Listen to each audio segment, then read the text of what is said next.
Bismillahirrahmanirrahim. Assalamualaikum warahmatullahi wabarakatuh. Innal hamdalillah nahmaduhu wa nasta'inuhu wa nastahdihi wa nastaghfiruhu wa na'udzu billahi min shururi anfusina wa min sayyiati a'malina. Man yahdihillahu fala mudilla lahu wa man yudlil fala hadiya lahu. Wa asyhadu an la ilaha illallah wahdahu la syarika lahu wa asyhadu anna Muhammadan 'abduhu wa rasuluhu. Amma ba'du. Tuan-tuan dan puan rahimakumullah, rahimani wa rahimakumullah jami'an. Alhamdulillah, bersyukur kita pada Allah Azza wa Jalla. Di sesi kali ini kita bertemu sekali lagi dengan izin Allah Ta'ala untuk kita meneruskan bacaan kitab Umdatul Ahkam. Hari ini kita akan sambung pula Kitabus Saum ataupun Kitabus Siyam. As-Siyam dari segi bahasa adalah Al-Imsak. Siyam, kalau terjemah bahasa Melayu, puasa. Siyam ni asalnya daripada bahasa Arab, iaitu menahan diri. Menahan diri daripada sesuatu. Kalau kita tahan diri daripada bercakap, maka kita berpuasa daripada bercakap. Menahan diri daripada berjalan, maksudnya kita berpuasa juga, tapi berpuasa dari segi bahasa. Menahan diri daripada bershopping, contohnya berjual beli, maka itu juga namanya puasa, tapi puasa dari segi bahasa. Sebab itulah ketika ibunya Maryam, Maryam ibunya Nabi Isa alaihissalam, dia kata inni nazartu lirrahmani sawman falan ukallimal yawma insiya. Pada hari ini aku bernazar untuk berpuasa, untuk siam, iaitu puasa dia apa? Walan ukallimal yawma insiya. Pada hari ini, mulai pada hari ini, aku takkan bercakap dengan mana-mana manusia pun, mana-mana orang pun. Iaitu ketika beliau sedang mengandungkan Nabi Isa alaihissalam, untuk mengelakkan tuduhan-tuduhan, fitnah-fitnah apa semua, maka Maryam telah kata inni nadartu, aku bernazar lirrahmani, untuk Allah Ta'ala, sauman, berpuasa. Tapi puasa dia apa? Bukan puasa tak makan tak minum. Tapi puasa dia ialah falan ukallimal yawma insiya. Pada hari ini aku tidak akan bercakap dengan seseorang pun. Jadi dari segi bahasa, siam itu adalah menahan diri. Jadi kalau kita tahan diri kita daripada membuat sesuatu, maka itu namanya puasa dari segi bahasa. Adapun dari segi syarak, dari segi syarak adalah menahan diri daripada melakukan sesuatu yang khusus.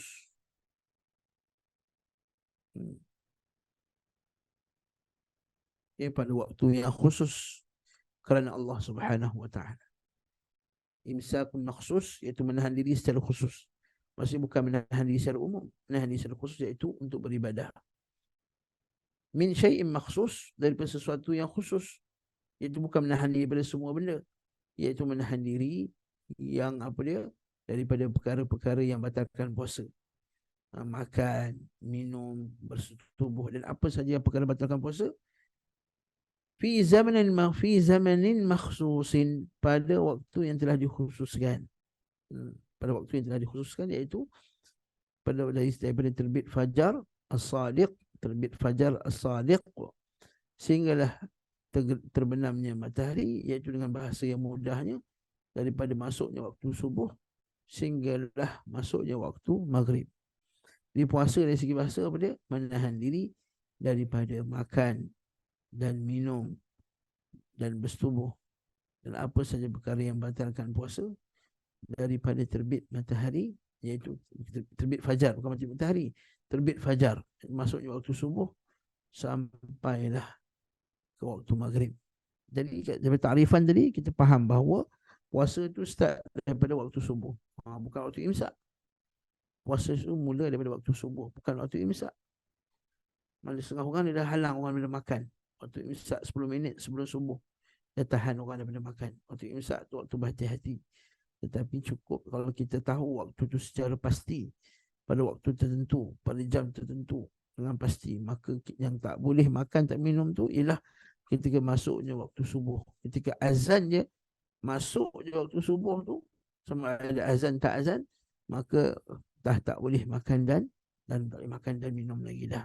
Barakallahu fiik. Nah, okay, bilakah puasa ini difardukan? Puasa ini difardukan pada tahun kedua hijrah, pada bulan Sya'ban. Tahun kedua hijriah pada bulan Sya'ban. Maksudnya sebelum perang Badar tu dah diwajibkan berpuasa. Okey. Dan Nabi SAW berpuasa 9 Ramadan. Nabi SAW sempat puasa berapa banyak Ramadan? 9 Ramadan. Semuanya 29 hari kecuali satu. Ada sebagian ulama kata ada satu saja. Setahun tu saja ada dia puasanya adalah pada ada 30 hari. Kebanyakan puasa yang Nabi puasa ialah 29 hari.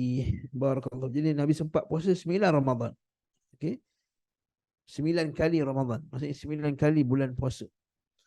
Kemudian puasa Ramadan ni pula as-siyam. Bila kita sebut siyam ni merujuk kepada siyam Ramadan lah. Jadi Syekh rahimahullahu taala Al-Imam Abdul Ghani Al-Maqdisi rahimahullahu taala di karang kitab ni bila disebut kitab as-siyam walaupun dia umum tapi maksud dia lebih khusus ialah puasa pada bulan Ramadan. Kemudian para ulama bincang Ramadan tu apa asal perkataannya. Okey, sebagian ulama kata Ramadan tu daripada perkataan Ramadha. Ramadha maksudnya atau Ramdha iaitu panas sangat.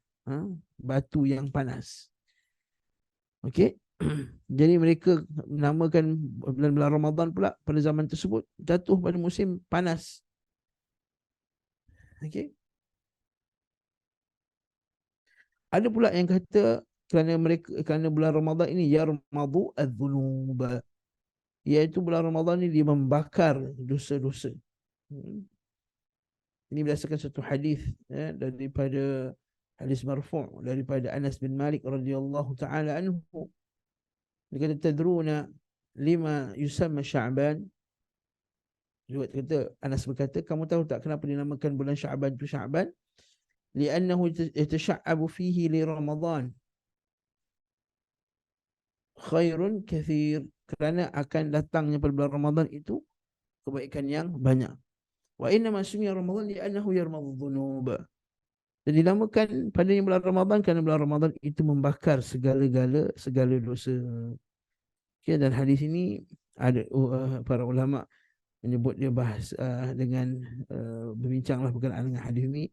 Ada yang mensahihkannya, ada yang kata okey, ada yang kata tak okey. Kerana pada sanadnya ada seorang perawi namanya Ziyad bin Maimun. Ada seorang perawi namanya Ziyad bin Maimun. Dan sebagai ulama melemahkan beliau. Wallahu ta'ala alam bis-shawab. Jadi dinamakan Ramadan kerana yarmadhu dhunub.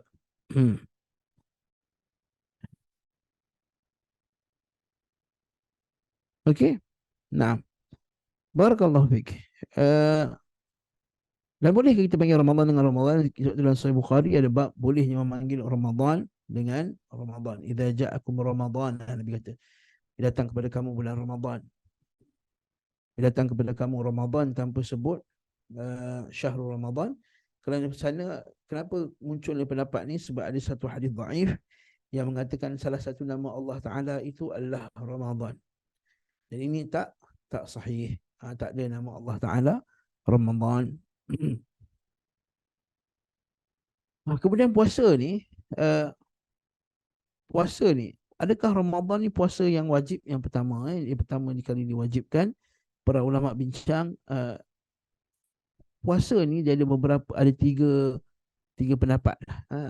Yang pertama sekali adalah puasa Ashura. Okey. Mula-mula puasa Ashura tu diwajibkan, bukannya puasa Ramadan. Okey. Kemudian barulah puasa Ramadan tu diwajibkan. Namun pada awal puasa Ramadan tu diwajibkan, dia bukan diwajibkan, dia diperintahkan, tapi masa tu boleh pilih sama ada nak puasa ataupun nak bayar fidyah. Sama ada nak puasa ataupun fidyah. Wa 'alal ladzina yutiqunahu fidyatun ta'amu miskin. Okey, di atas pilihan. Kemudian telah dimasukkan dengan diwajibkan berpuasa Ramadan. Tapi yang kedua ni pula yang diwajibkan ini, puasa Ramadan ni di dalam bentuk di mana kalau sesiapa sahaja yang dia berpuasa kemudian dia tertidur semasa berbuka, maka dia kena teruskan puasa sampai besok. Ini peringkat yang ketiga. Dan peringkat yang keempat barulah dimasukkan hukum tadi, Allah Ta'ala menyebut laisa alaikum junahun, tidak ada dosa bagi kamu untuk bersama dengan isteri kamu. Hunna libasun lakum wa antum libasun lahum. Iaitu kalau kamu nak bersama isteri kamu pada waktu malam, tidak ada masalah. Maksudnya kalau tertidur tidak ada masalah. Maksudnya besok puasa macam biasa. Thumma atimmus siyama ila al-lail. Sempurnakanlah puasa kamu sampai waktu malam. Jadi barakallahu fi, 4 peringkat. Pertama, puasa Asyura wajib. Kemudian puasa Asyura tak wajib, puasa Ramadan. Cuma puasa Ramadan itu ada pilihan, mukhayyar, sama ada nak bayar nak puasa ataupun nak bayar fidyah. Kemudian dimasukkan, diwajibkan puasa Ramadan. Namun puasa Ramadan itu diwajibkan dalam bentuk di mana orang yang tak berbuka masa waktu berbuka, dia kena sambung puasa sampai esok. Kemudian yang peringkat yang keempat, barulah puasa tu difardukan seperti yang kita sekarang lakukan. Barakallahu fiik. Mari kita tengok hadis-hadis berkenaan dengan bab ini. Itu adalah mukadimahnya. Kita sebut puasa ni, kalau kita sebutkan ni banyak sangat faedah adalah tuan-tuan rahmatullah. Dia antara ibadah yang khusus hanya untuk Allah Subhanahu wa taala. Dia kata kullu ibadatin li ibni adam illa siyam fa innahu li wa ana ajzi bih. Sesungguhnya setiap amalan itu untuk anak Adam kecuali puasa. Sungguhnya aku yang memberi ganjaran khusus baginya. Kata para ulama, kata Allah Subhanahu wa taala, innama yuwaffas sabiruna ajrahum bighairi hisab. Sungguhnya Allah Taala telah menyempurnakan orang yang bersabar itu tanpa hisab ganjarannya. Masuk orang bersabar dalam ayat itu tersebut adalah orang yang berpuasa. Kenapa? Kerana orang yang berpuasa ini tergabung padanya iman kepada dua qada Allah Taala. Pertama, beriman kepada qada Allah Taala secara syar'i. Yang kedua, beriman kepada qada Allah Taala secara kauni. Beriman kepada qada Allah Ta'ala secara syar'i. Yang kedua, beriman kepada qada Allah Ta'ala secara kauni. Macam mana pula? Qada kan hukuman Allah, penetapan Allah Ta'ala. Jadi qada Allah Ta'ala secara syar'i, iaitu Allah Ta'ala telah tetapkan pada bulan Ramadan kita puasa, maka kita pun puasalah. Yang kedua, qada Allah Ta'ala secara kauni. Kenapa? Kerana bila puasa tu, puasa ni kita tak tentu. Kadang-kadang panas, kadang-kadang sejuk, kadang-kadang siang panjang, kadang-kadang siang pendek, kadang-kadang maksudnya kita tetap juga berpuasa pada apa saja keadaan kita yang berlaku pada kita tu, kita puasa juga. Bagaimana di siang dan malam, kita pun berpuasa. Sebab itulah Allah Ta'ala kata puasa ni khusus, dia special. Dan bahkan ada dalam syurga nanti ada pintu khas untuk orang berpuasa, iaitu Babur Rayyan. Yang bila dah masuk pintu tersebut, tidak akan ada orang lain lagi yang akan masuk dari pintu tersebut melainkan orang yang berpuasa sahaja. Jadi berdasarkan hadis-hadis yang kita sebutkan tadi, memang puasa ini ada kedudukannya khusus bagi khusus di sisi Allah Ta'ala, dan ibadah yang ikhlas. Sebab orang puasa ni, dia boleh je tipu, dia masuk bilik air, dia minum air. Tapi ketika dia ambil wuduk tu, dia tak minum, walaupun setiap air pun dia tak minum. Dan dia ada peluang untuk diminum ketika dia berkumur dan seumpamanya, tapi dia tak minum. Sebab apa?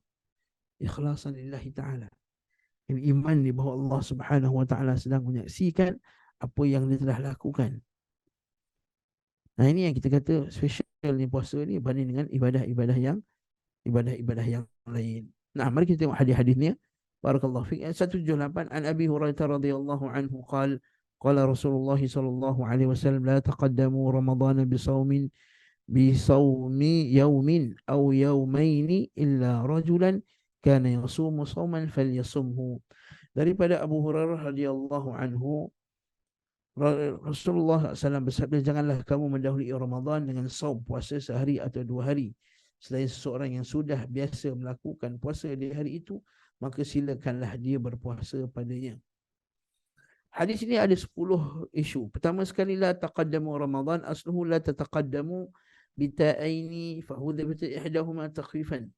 Asalnya bukan la taqaddamu, asalnya la tataqaddamu, tapi dibuang ta yang pertama untuk meringankan. Tapi syarat dia mesti dua-dua tu harakat dia sama.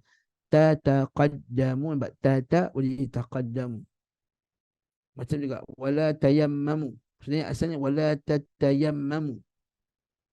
Tapi Allah Ta'ala bahasa Arab ringkaskannya, hazafkannya.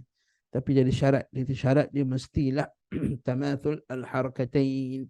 Dua-dua tu mesti baris yang sama. Dia tak boleh uh, tatuqaddimu ke, ha, okey, atau satu tu mati ke, okey, tak boleh. Mesti kedua-dua baris tu mesti sama. Tataqaddamu, tatayammamu, tatashabbahu. Okey, contohnya. Barakallah. Isu yang kedua ialah bolehnya hadis ini bolehnya menyebut Ramadan tanpa menyebut syahrun. Kerana apa? Kerana sebahagian ulama berpendapat bahawa dimakruhkan kita sebut Ramadan sahaja. Melainkan dengan menyebut syahru Ramadan. Kerana apa?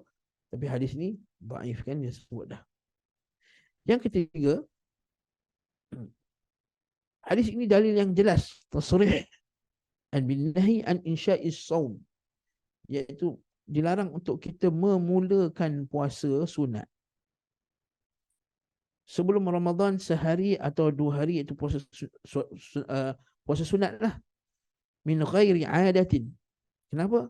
Ala tariq al-ihtiyat di Ramadan. Okey? Kerana untuk jalan berhati-hati. Dan berlakulah khilaf di kalangan para ulama Syafi'i sendiri dalam masalah ini kepada 4 pendapat. Pertama sekali pendapat yang inilah, iaitu apa dia? Untuk berhati-hati sehari atau 2 hari tak boleh. Yang kedua kata idza intasafa Sya'ban. Yang pertama kata tak boleh kalau sehari 2 hari sahaja. Pendapat kedua dalam mazhab Syafi'i kata innahu idza intasafa Sya'ban. Bila tengah Sya'ban sahaja tak boleh puasa. Wa bihi qata'a al-muhaqqiqun min ashabina. Ini pendapat yang kuat di kalangan ulama Asy-Syafi'iyah. Okey? Berdasarkan hadis Nabi SAW, idza intasafa Sya'ban fala tasumu. Bila bulan Syaban dah berlaku, dah pertengahan Syaban, maka jangan kamu berpuasa. Dan riwayat Ashabus Sunan, iaitu At-Tirmidzi, Abu Dawud, Ibnu Majah, dan juga Al-Baihaqi, riwayat Ahmad dan Ad-Darimi. Hadis ini bagus, sahih. Imam Tirmidzi mensahihkannya.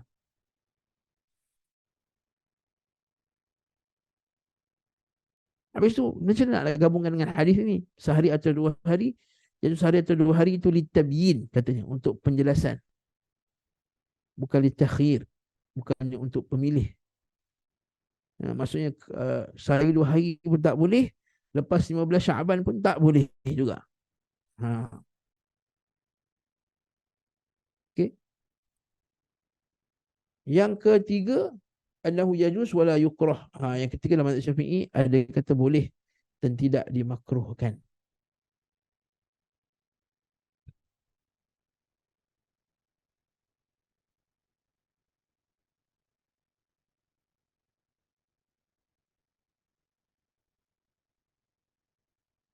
Ar-Rabi', pendapat yang keempat, dia kata yukrah, karah dan tanzih. Wa ikhtaru, yani yang keempat kata dia adalah makruh yang tanzih.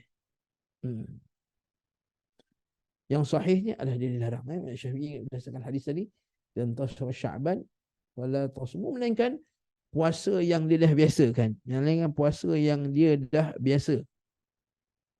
Illa rajul kana yasumu sawman, iaitu orang yang dah biasa. Sebab tu kalau ulama Syafi'iyah kata, kalau dia ada adat berpuasa sebelum itu, sebelum 10 Syaban tu, maka dia boleh puasa.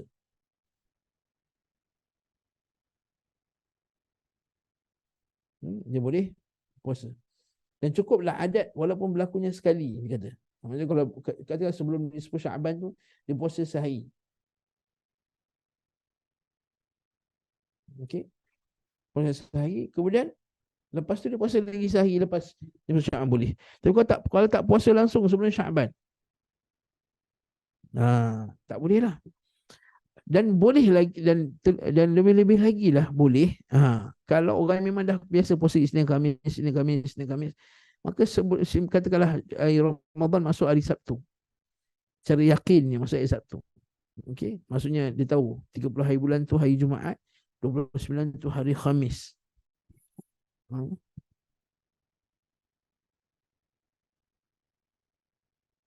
29 tu hari Khamis.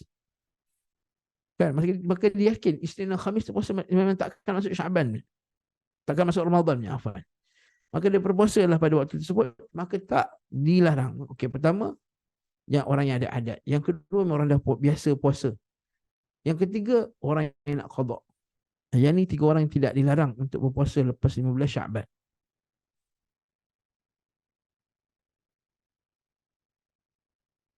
Baik, barakallahu fiik. Jadi kemudian Imam Ibn Mulaqin dibincang apa kenapakah dilarangnya berpuasa? Maka sebagian kata li ajli at-taqawi atau at-taqa ala siyam Ramadan wa huwa ba'in. Supaya untuk menguatkan diri untuk puasa Ramadan, dan ini adalah pendapat yang jauh. Fa inna dzalika idza adhafu min Ramadan kana Sya'ban kullahu aula bi annahu yadhaf. Okey.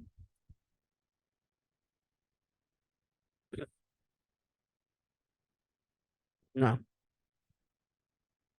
bahkan ijma' mengatakan bolehnya puasa pada satu bulan penuh pada bulan Syaban, bal ala istihbabihi, sebagai ulama kata mensunatkannya. Sebagian mengatakan bahawa dilarangnya puasa tadi ta'ziman lisyahr wa istiqbalan lahu dhalik, supaya untuk mengagungkan bulan Ramadan dan untuk bersedia untuk menghadapinya. Sebahagiannya kata pula li'alla yuzadu fil ibadati ma laysa fiha, agar tidak ditambah dalam ibadat itu apa yang bukan sebahagian daripadanya. Maksudnya apa? Maksudnya ialah supaya tak nampaklah bulan Ramadan tu lebih daripada hari yang telah ditetapkan. Maksudnya kalau kita puasa sebelum puasa Ramadan, orang kata ni puasa apa ni? Kata dia ni puasa Ramadan awal. Kan dah menyebabkan apa dia? Menyebabkan orang syak wasangka dan seumpama dengannya. Apakah hadis ini masuk juga waktu hari syak? Okey, hari syak ni tuan-tuan, banyak orang silap faham ni hari syak ni. Hari syak ni orang ingatkan semestinya 29, 30 tu hari syak. Tak semestinya. Hari syak ni maksudnya ialah yang dilarang, yang haram kita puasa hari syak tu ialah hari di mana orang dah duk berkata-kata dah yang esok tu ialah harinya, apa dia? Harinya ada sebahagian yang nampak anak bulan, sebahagian tak nampak anak bulan. Itu namanya hari syak. Katakanlah hari Jumaat ialah hari 30 hari bulan. 29 hari Khamis 29 hari bulan. Jadi biasa orang tu anak bulan bila hari Khamis kan. Nampak anak bulan hari Jumaat dah puasa. Kalau tak nampak anak bulan, Nabi kata sumu li ru'yati, kita akan jumpa dalam hadis yang kedua. Bila kamu nampak anak bulan tu puasalah. Kan kalau tak nampak anak bulan, faqmilu al-uddata 30. Maka fa'akmilu al-iddata 30. Maka sempurnakanlah Sya'ban tu 30 hari. Okey, bila apakah ta'rif hari Syak'? Ta'rif hari Syak' ni ialah hari di mana ada sebahagian orang dah kata kami dah nampak anak bulan tapi tak diisytiharkan lagi. Mungkin sebab satu, yang nampak tu bukan ahli orang yang lihat anak bulan. Perempuan, ataupun bukannya orang yang fiqah, ataupun kanak-kanak. Contohnya macam kita kata, yang ada seorang perempuan ni pakar.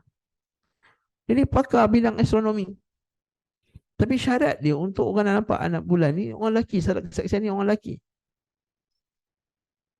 Okay, masuknya bulan Ramadan cukup dengan kena ada seorang, cukup dengan seorang lelaki Muslim yang fiqh, yang dipercayai. Kan? Muslim lelaki fiqh yang dipercayai. So kalau nampak anak bulan, puasa. Habis tu Ustaz, kalau perempuan tak, bukan ahli untuk melihat anak bulan. Habis tu Ustaz, kalau dia nampak, dia wajib puasa untuk dia je. Dia tak wajib puasa untuk orang lain. Dan juga siapa yang wajib lagi puasa? Untuk orang yang yakin dengan dia, seperti suami dia atau ayah dia. Tetapi tidak dijadikan untuk umum semua orang. Kalau pemerintah kata kami tak nampak.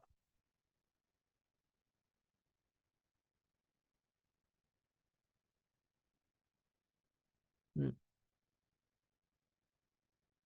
Ini masalah yang kita faham betul. Maksud syak tu apa dia? Iaitu pada hari ada sebagian orang kata nampak atau orang tak nampak. Ataupun ada orang yang nampak tapi dia bukan ahlinya. Itu namanya hari Syak. Bukannya setiap kali 30 Syaban tu hari Syak. Kalau memanglah tak ada Syak, ulama semua sepakat memang puasa tu hari Sabtu, maka hari Jumaat bukan hari Syak, nak puasa pun tak berdosa. Kalau dia nak apa, dia nak puasa sunat kalau dengan ada adat dia, kalau ada adat dia lah. Tapi kalau dia ada hari Syak, maka tak boleh dia puasa. Barakallahu fiik. Jadi kesimpulannya, hari Syak tahu apa dia? Hari Syak tu ialah hari di mana yang haram puasa tu ialah hari di mana ulama khilaf. Orang khilaf nak benda masuk Ramadan atau tak masuk Ramadan lagi, ataupun yang nampak, ada orang nampak tapi yang nampak tu bukannya ahli dalam menjadi saksi dalam penyaksian dalam nampaknya anak bulan Ramadan.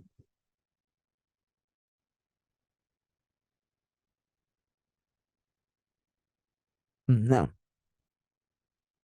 isu seterusnya, فيه رد على الروافد الذين يرون تقدم الصوم على الرؤية فإن نظر رمضان اسم لما بين الهلالين فإذا صام قبله يوما فقد تقدم عليه. Ini juga bantahan kepada Syiah Rawafid, iaitu kata boleh puasa awal sehari.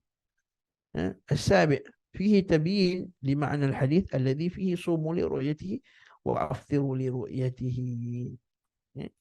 Hadis ini ialah penjelasan terhadap hadis yang akan datang lepas ini, iaitu berpuasalah bila kamu nampak anak bulan dan berbukalah bila kamu nampak anak bulan. Jadi li ru'yatihi litawqid. Nampak tak? La taqadamu bisaumin yaum aw yaumin, iaitu litawqid. Litaqid la lita'lil.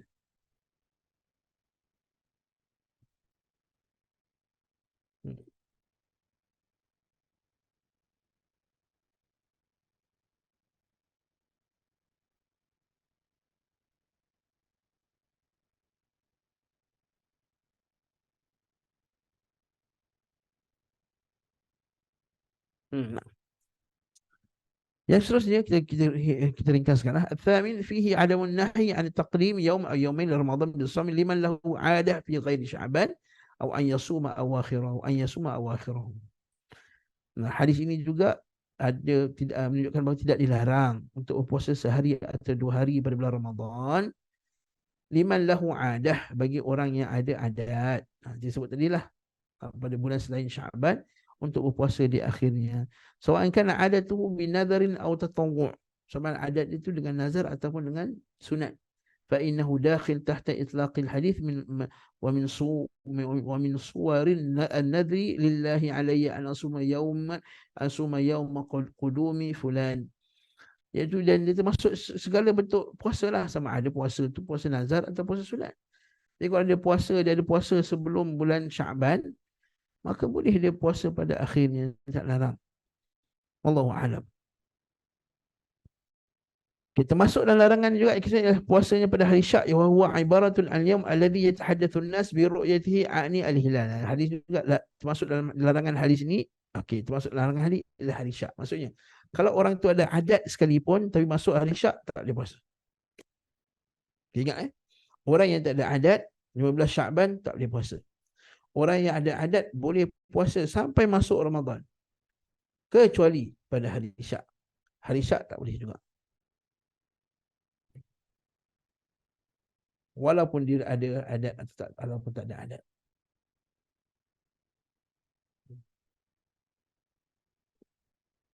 Hmm. Dan ulama khilaf juga kalau dia puasa sunat pada hari pada hari pada hari Syak ni, apa hukumnya? Pendapat yang asah indana, pendapat asah iaitu muqabil dhaif lah, asah. Yang khilafnya kuat. Kalau kita kata yang aqwa, yang kuat, yang maka khilaf itu lemah kan. Nah, wal asah indana man'uhu, maka dilarangnya. Dan di sisi Malikiyah fi shaumihi tatawu'an thalathatu aqwalin. Dan puasanya pada bulan ini dan 3 pendapat. Itu pertama yang di sisi Malikiyah.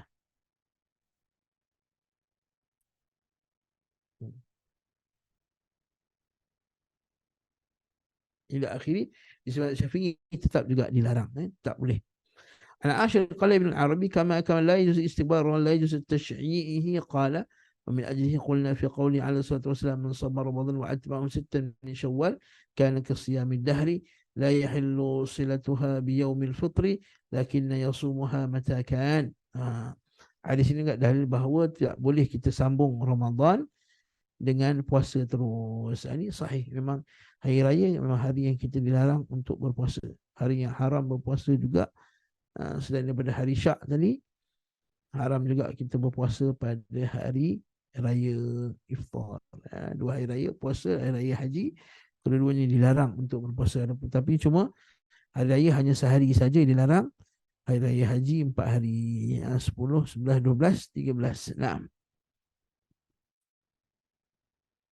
oleh itu tak boleh sambung puasa 6 dengan puasa Ramadan.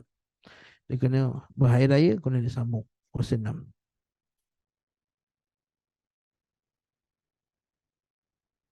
Allah Ta'ala alam bisawab. Selesai hadis ni. Hadis seterusnya, hadis ke-179. عن عبد الله بن عمر رضي الله عنهما قال سمعت رسول الله صلى الله عليه وسلم يقول إذا رأيتموه فصوموا وإذا رأيتموه فأفطروا فإن غم عليكم فاقدروا له. Dari Abdullah bin Umar radhiyallahu anhu berkata, dia mendengar Rasulullah sallallahu alaihi wasallam bersabda, jika kamu melihat hilal, iaitu anak bulan Ramadan, maka berpuasalah, dan jika kamu melihatnya lagi, iaitu melihat anak bulan Syawal pula, maka berbukalah, iaitu maksudnya berhentilah berpuasa, maka berhari raya lah. Itu maksud berbukalah, bukan berbuka waktu biasa maghrib tu. Maksud berbuka ni ialah stop puasa. Okay. Apabila kalian terhalang oleh awan, maka perkirakanlah jumlahnya. Maksudnya kalau terhalang daripada nampak anak bulan, nampak awan tebal, tak nampak langsung anak bulan, maka sempurnakanlah 30 hari. Sempurnakanlah jumlah kiraan bulan tu. Dan bulan dalam Islam ada berapa hari? 30 hari. Tak ada 31 hari. Sekarang hadis Nabi SAW dia kata bulan itu hakadha. Nabi buat macam ni, 10, 10, 10 ataupun 10, 10, 19 kali Nabi buat 9 jari. Maksudnya 10, 10, 10, 30 hari atau 10, 10, 9 iaitu 29 hari. Itu yang cara Nabi SAW tunjukkan kepada kita. Okey, hadis ni ada beberapa isu, ada 10 isu. Pertama sekali, idza ra'aitumuhu, apabila kamu nampaknya. Nampaknya tu, nya tu ialah bulan Ramadan. Nya itu ialah bulan Ramadan. Inna anzalnahu fi lailatul qadr. Idza ra'aitumu al-hilalah, bila kamu nampak anak bulan Ramadan. Hilal min awwal lailah. Itu ia nampak anak bulan pada awal Ramadan. Dan juga ra'aitumuhu, yang kedua tu anak bulan apa dia? Anak bulan Syawal. Isu yang kedua, fasumu, maka berpuasalah. Bukan maksudnya dah nampak anak bulan terus berpuasa. Kan? Bila kamu nampak anak bulan berpuasalah, maksudnya puasa malam tu lagi dah. Buat anak bulan masuk waktu maghrib. Bukan, maksudnya berniatlah kamu untuk berpuasa, sebab malam tu bukan boleh puasa lagi. Nampak tak? Kan bagi datangnya orang literalist tak faham masalah ni. Zahiri tak tentu pasal, Zahiri tak bertempat. Nanti kan dia apa dia? Nanti dia puasa malam tu dah puasa dah. Kita sebutkan puasa bukannya pada waktu malam. Puasa itu pada waktu siang.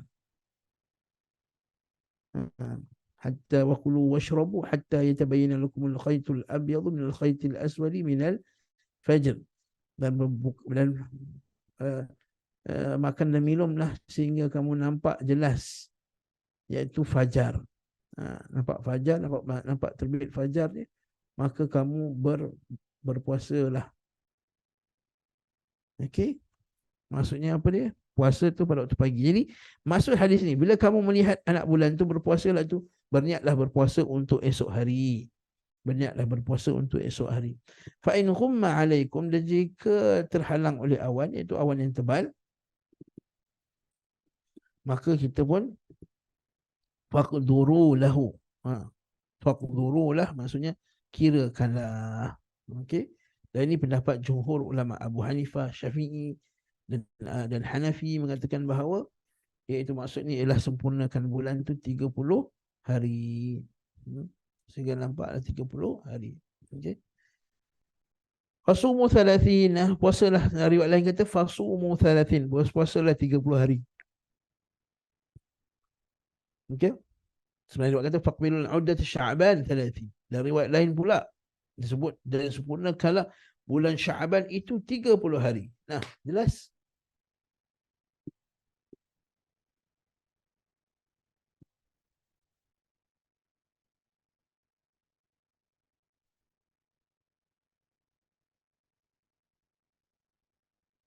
Okey tuan-tuan. Isu dia pula kata kalau ada orang tu nampak anak bulan, dia yang dia yakin dia ni ada ilmu berkenaan dengan anak bulan. Dia ni kata dia ahli astronomi. Tapi kerajaan declare belum lagi Ramadan. Apa nak buat? Nak puasa ke tak puasa? So Nabi kata sumu li ru'yati wa aftiru li ru'yati. Kat sinilah barakallahu fik. Sebagai ulama kata, okay, kalau di sisi ulama Syafi'iyah dia kata macam ni, kalaulah dia nampak tapi pemerintah isytiharkan tak nampak, maka orang ramai diikut pemerintah tadi. Siapa yang nampak tu dia berpuasalah esok hari secara diam-diam. Sebab apa? Sebab Nabi kata saumakum yauma tasumun. Puasa kamu ialah ketika kamu semua berpuasa, dan hari berkorban kamu ialah hari kamu semua berkorban. Maksudnya Islam pentingkan ke jamaah, kesepakatan, beramai-ramai puasa. Islam tak suka sebagian puasa, sebagian tak puasa, sebagian kali, sebagian tak kali. Puasa sekali. Okey? Nah, jadi siapa yang nampak, maka dia puasa diam-diam. Tapi ustaz yang lain berdosa, ustaz. Dosa ditanggung oleh pemerintah. Dosa itu pemerintah yang tanggung. Baik. Barakallahu fiik. Nah, begitu juga dengan disebut tadi lah, perempuan yang dia itu ahli, cuma dia bukanlah termasuk daripada orang yang diterima kesaksiannya untuk anak bulan Ramadan, untuk masuk anak bulan Ramadan, maka barakallahu fiik dia boleh puasa secara diam-diam. Atau orang lelaki yang percaya kepada kebenarannya, dia boleh puasa diam-diam, tidak disebarkan kepada orang ramai, takut menimbulkan kekacauan. Ini yang kita cantik Islam ni, tak suka berlaku kekacauan. Setengah-setengah negara dan sahabat kita di Indonesia sentiasa wujudnya perselisihan, sesewujudnya orang duk mengata apa dia, naam jangan puasa, yang Nahdlatul Ulama kata puasa sekian hari, MUI kata puasa sekian hari, Muhammadiyah kata puasa sekian hari.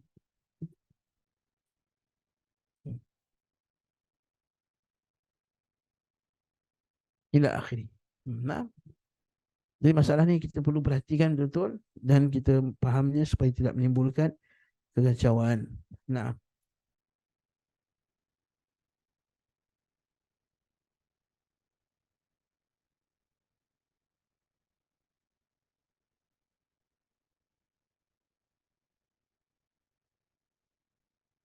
kemudian disebut dan puasalah ketika kamu melihatnya. Di sini Al-Imam Mulakin kata bukanlah semata-mata siapa saja. Ru'yatu kulli fardin min kulli afrad bal mutlaqur ru'yah. Maksudnya bukanlah kena semua orang nampak. Dia kata siapa saja yang nampak, dan orang yang nampak itu ialah orang yang adil, maka boleh diterima. Maka Nabi kata, hendaklah kamu puasa bila kamu melihatnya. Mesti ke kena semua orang nampak barulah semua orang kena puasa? Tak. Ia mutlaqur ru'yah. Maksudnya siapa saja nampak dan dia beritahu dan dia itu lelaki dan dia adil dan dia muslim, khalas diterima. Okey.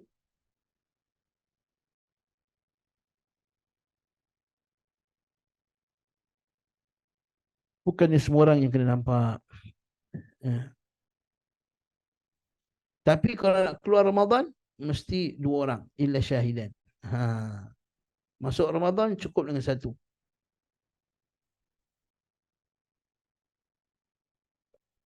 Okay. Untuk masuk Ramadan cukup dengan seorang. أنه أظهر قول الشافعي قاله بعد أن حكى له قولا ورأيت في الأمة والتقليد فإنه لما قال أولا فإنه لم تر العامة هلال رمضان ورآه رجل عدل رأيت أن أقبله للأثر والاحتياط.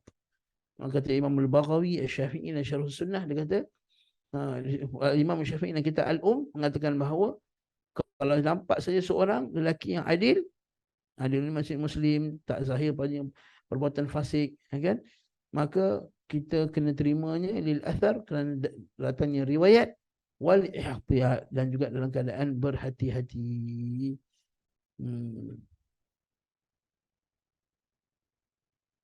Nah, cuma ada riwayat daripada Syafi'i dan kitab lain, dia kata hendaklah dua orang saksi. Mazhab Malik kata an la budda min adlain.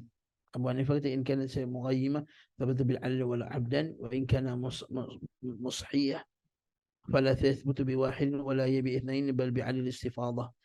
Isi ulama Hanafiyah mesti ramai. Tetapi itu khilaflah di kalangan para ulama. Tapi yang sahih di sisi Syafi'iyah, ulama Syafi'iyah kata seorang saja cukup.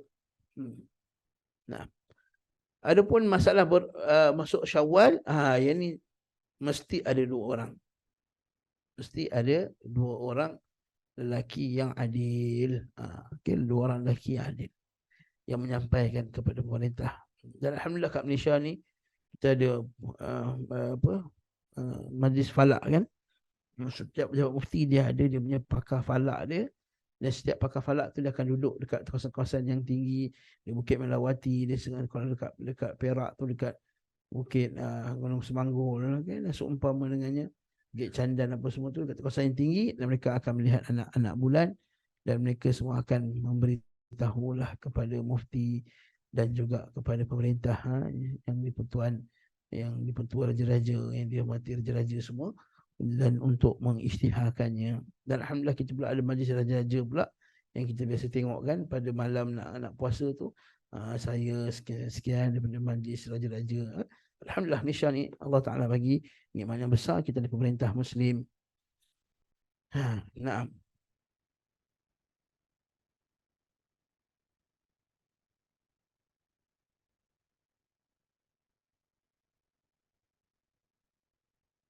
Wallahu ta'ala alam bisawab. Saya cukup sekalian ini dulu. Okay.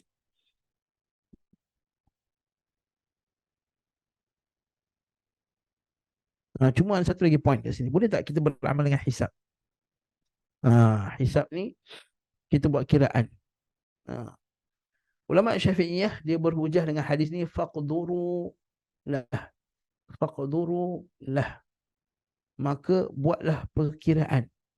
Istalla bihi aidan liman qala bil ambil hisab fi sawmi biqaul faqduru lah min haitsu innahu amrun bi muqtada taqdir. Iaitu boleh mentakdirkannya. Wa ta'awwalahu al-jumhur ala iradati ikmal al-adad kama qadimnah. Wallahu ta'ala alam. Tapi alhamdulillah kita pakai dua kat Malaysia ni. Kita pakai takdir dan kita juga pakai ru'yah. Takdir maksudnya kita buat kiraan macam kalender lah. Tapi sebaik-baiknya ru'yah lah. Nabi kita sumu li ru'yati wa aftiru li ru'yatihi. Tapi adakah maksudnya terlarang untuk kita pakai takdir? Tidak dilarang untuk kita pakai takdir. Dan ini pendapat Syekhul Islam Ibnu Taimiyah rahimah Allah Ta'ala. Naam.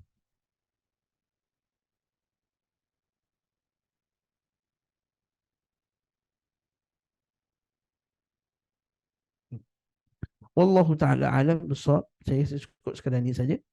InsyaAllah kita akan sambung hadis ke 180 bi'idhnillahi ta'ala fi ad-darsil qadim.